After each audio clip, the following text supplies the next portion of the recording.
Récession.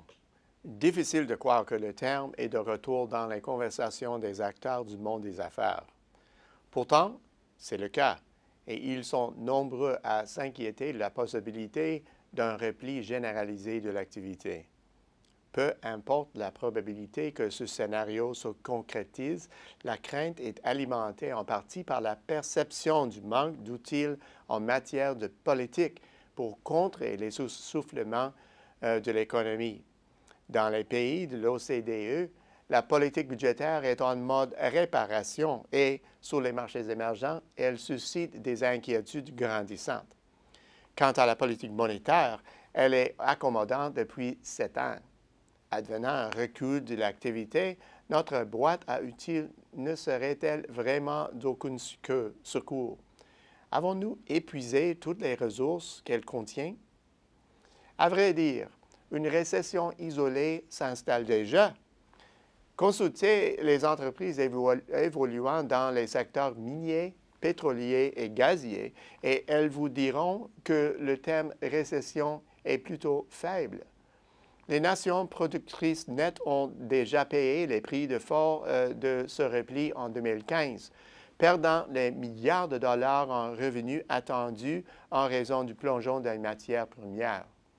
Malgré les récentes hausses, les cours actuels demeurent inférieurs à la moyenne de l'an dernier et, ce faisant, les dommages infligés aux résultats se poursuivent en 2016. Les retombées financières ont été vite ressenties, mais les conséquences plus générales sur l'investissement et l'emploi ne sont pas encore connues. La situation est plutôt sombre. Existe-t-il des moyens d'y remédier? Par chance, les nations tributaires de la tenue des matières premières ont tiré les leçons des cycles de surchauffe et de récession. Au fil des ans, nombre de ces nations ont créé des fonds souverains permettant non seulement d'engranger des revenus et de les transmettre aux générations futures, mais servant aussi d'amortisseurs contre les effets inévitables de tels cycles. Même les économies non axées sur les ressources naturelles ont opté pour cette approche et créé leur propre fonds pour les mauvais jours. Sous l'effet de la récente remontée des cours, bon nombre de ces fonds souverains ont atteint des proportions colossales. Dans le classement établi par le Sovereign Wealth Fund Institute, la Norvège se trouve au haut de la liste grâce à un fonds unique d'une valeur de 825 milliards de dollars. Les 4 fonds d'Abu Dhabi figurent à la liste dépassant celui de la Norvège et d'autres économies pétrolières du Moyen-Orient dominent le classement. L'ensemble des principaux fonds de la Chine se hisse en tête du classement avec une valeur avoisinant 1,9 billion de dollars.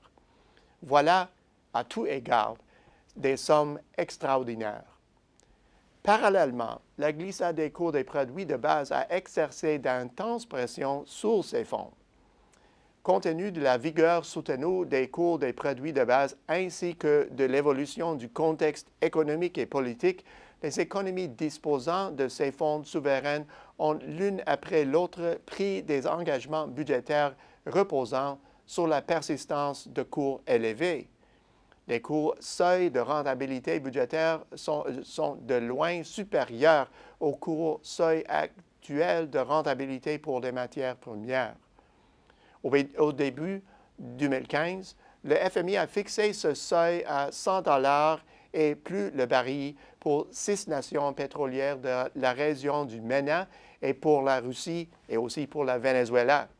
Même l'Arabie saoudite, où ce seuil est faible, aurait besoin d'un baril dans la fourchette des 85 à 90 $ pour équilibrer son budget. Il serait embarrassant pour ces gouvernements disposant de milliards de dollars de faire appel à des mesures d'austérité pour équilibrer le budget. Voilà pourquoi ces nations semblent recourir à leurs fonds pour payer les dépenses. Dans plusieurs cas, les prélèvements sont si massifs qu'ils ont poussé ces pays riches en pétrole à être présents pour la première fois sur les marchés obligataires. Cette situation soulève des inquiétudes au sujet de la viabilité financière et des effets à long terme sur les économies touchées. Pourtant, en changeant de perspective, on a du mal à imaginer la situation actuelle sans ces fonds souverains. Leur absence signifierait plus de rigueur, ce qui entraînerait des répercussions considérables. Or, ces fonds agissent en quelque sorte comme des agents régulateurs en redistribuant des fonds souverains engrangés vers les pays qui, à l'origine, ont présidé à leur création. Ces sommes substantielles aident non seulement l'économie mondiale à maintenir son élan, mais elles alimentent aussi les moteurs même de la croissance mondiale.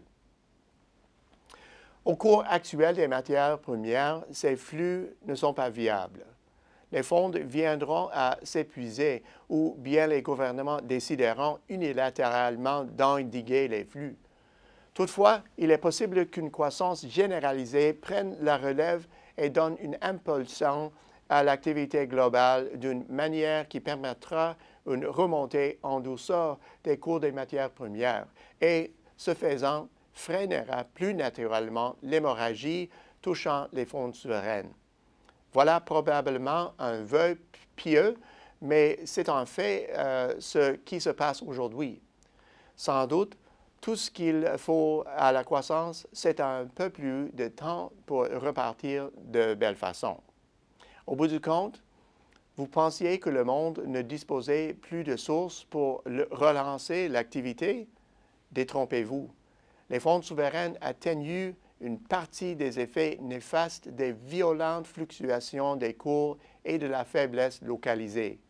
Il est difficile d'imaginer où nous en serions sans leur effet dynamisant. Ces fonds créent aussi des occasions pour les exportateurs capables de retracer la piste de l'argent. À la semaine prochaine, c'est Peter Hall.